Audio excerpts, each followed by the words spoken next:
വിദേശത്ത് നിന്ന് അനധികൃതമായി എത്തിച്ച വാച്ചുകൾ സംസ്ഥാനത്ത് വിൽപ്പന നടത്തിയത് 4 ഇരട്ടി വിലയ്ക്ക് 2 കോടിയിലധികം രൂപയുടെ വാച്ചുകളാണ് കൊച്ചി, മലപ്പുറം എന്നിവിടങ്ങളിൽ നിന്നായി ഇന്നലെ പിടികൂടിയത്. വിഷ്ണു സുരേഷ് ചേരുന്നു കൊച്ചിയിൽ നിന്ന്. ഗുഡ് മോർണിംഗ്, പറയൂ.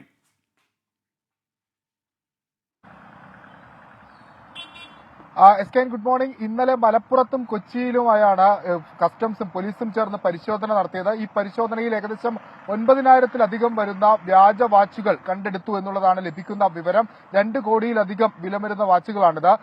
മുൻനിര ലോകോത്തര ബ്രാൻഡുകളുടെ വ്യാജ പതിപ്പ് വിൽപ്പന നടത്തുന്നു എന്ന വിവരത്തിന്റെ അടിസ്ഥാനത്തിലാണ് മലപ്പുറത്തും കൊച്ചിയിലും പരിശോധന നടത്തിയത്. ഇത്തരത്തിൽ കള്ളക്കടത്ത് സംഘങ്ങൾ വാച്ചുകൾ ഈ ബ്രോഡ്വേയിലേക്ക് ഉൾപ്പെടെ എത്തിക്കുന്നുണ്ട് എന്നാണ് പോലീസിൽ നിന്ന് ലഭിക്കുന്ന വിവരങ്ങൾ. ഇവരുടെ വേരുകൾ തേടിയുള്ള അന്വേഷണത്തിലേക്ക് പോലീസും അതോടൊപ്പം തന്നെ കസ്റ്റംസും കടക്കുകയാണ്. നിരവധി പരാതികൾ ഈ വാച്ചുകൾ ഉപയോഗിക്കുന്ന ആളുകളുടെ ഭാഗത്ത് വന്നിരുന്നു. പലരും വളരെ നിസ്സാര ഇവർക്ക് ലഭിക്കുന്ന വാച്ചുകളാണ്. പക്ഷേ അത് 10,000 മുതൽ 3 ലക്ഷം രൂപ വരെ ആണ് ഇവർ വിൽപ്പന നടത്തുന്നത്. അതുകൊണ്ട് അത്തരത്തിൽ വാച്ചുകൾ മേടിച്ച് പറ്റിക്കപ്പെടുന്ന ഒരുപാട് ആളുകളുണ്ട്. അവർ നൽകിയ പരാതിയുടെയൊക്കെ അടിസ്ഥാനത്തിലാണ് കസ്റ്റംസും പോലീസും ചേർന്നൊരു സംയുക്തമായ പരിശോധന നടത്തിയത്. ഈ പരിശോധനയിലാണ് ഇത്തരം വ്യാജ വാച്ചുകൾ പിടികൂടിയത്. ഔദ്യോഗികമായി വാച്ചുകളുടെ പരിശോധനകൾ, ഇതിന്റെ ഗുണനിലവാരം ഉൾപ്പെടെ പരിശോധിക്കാൻ വേണ്ടിയുള്ള നടപടികൾ ആരംഭിച്ചിട്ടുണ്ട്. ഒപ്പം ഈ കള്ളക്കടത്ത് സംഘങ്ങളെ കേന്ദ്രീകരിച്ചുള്ള അന്വേഷണവും പുരോഗമിക്കുകയാണ്.